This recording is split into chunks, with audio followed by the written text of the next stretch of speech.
কাউকে খাওয়ালে কখনো খোটা দিবেন না। অনেকেই আছে যারা মানুষকে খাওয়ায় তারপরে আবার খোটা দেয়, যারা মানুষকে খাওয়ানোর পরে খোটা দেয়। নবীজি সাল্লাল্লাহু আলাইহি সাল্লাম তাদেরকে উদাহরণ দিয়েছে সেই কুকুরের মতো, যেই কুকুর বমি করার পরে আবার সেই বমি খেয়ে ফেলে।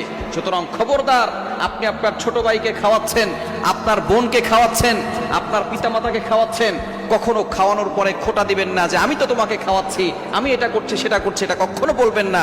আল্লাহ তাআলা আপনাকে খাওয়ানোর সুযোগ করে দিয়েছেন, এই জন্য আপনি খাওয়াচ্ছেন, এজন্য আপনি আল্লাহর কাছে শুকরিয়া আদায় করুন। তাহলে আল্লাহ পাক রব্বুল আলামিন আপনাকে সবসময় দেওয়ার মতো হাতের ব্যবস্থা করবেন। মনে রাখবেন, নেওয়ার থেকে দেওয়ার হাত অনেক ভালো।